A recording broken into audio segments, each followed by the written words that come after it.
Hello everyone, it's John Cope from CRT, and we're at the shop today, Saturday, what is today, or Sunday, 14, 15, I don't even know what day it is.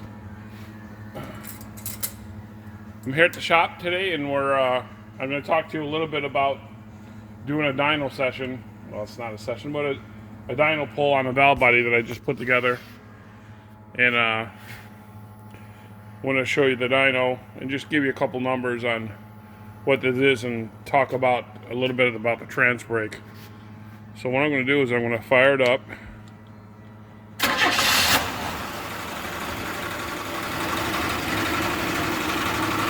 And all the pressures are hooked up to the transmission. This is for the low reverse servo. This is for the second gear servo, the front clutch, and then this is for the overdrive. But I'm testing a 3-speed transmission and a 4-speed transmission. On the front here is the cooling line pressure. Then there's the converter apply side and the release side. And on the lockup, since this valve body's not lockup, it's not all that important. So I'll give you a quick run how it's going to show. I can do this with one hand.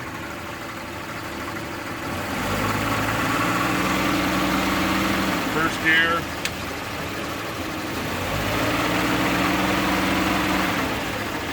Second gear. Now that second gear gauge is a little funny. It actually reached too high. And then third gear. So that's how it works.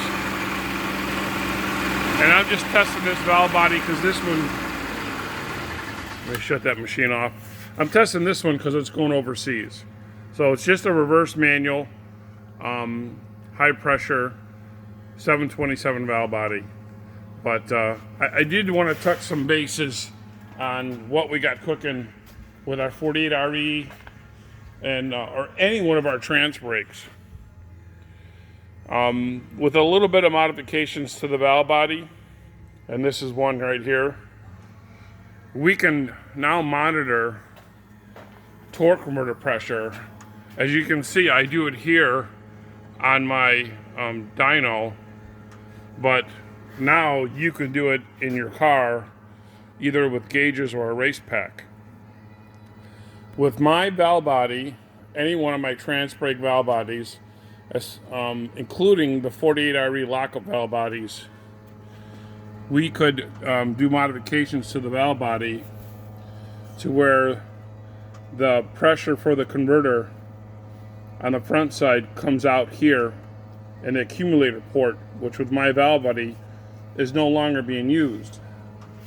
And then on the governor test port, it's going to be the apply side of the converter, which will also tell you readings when you're in and out of lockup.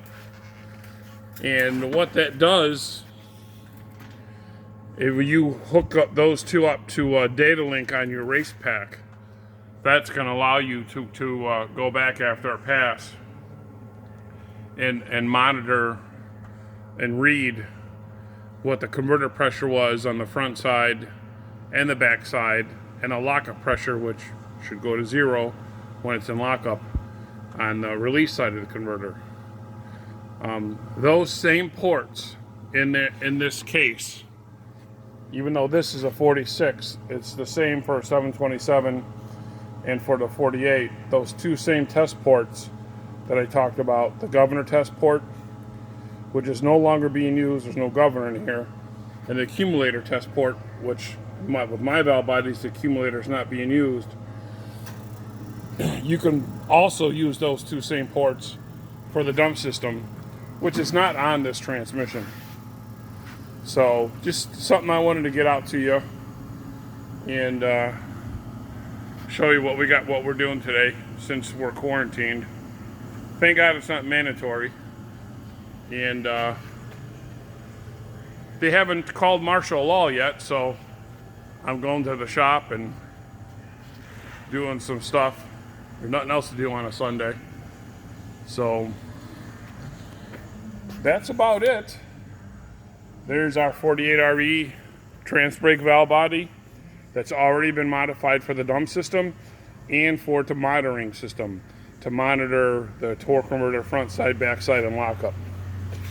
If you guys got any questions on this stuff, give me a call at the shop at 219-374-0100. And for tech questions, if you could, call after 5 p.m. when things ain't so busy. I'll be more than happy to answer any questions you guys got. So be safe out there, and we'll talk to you guys soon.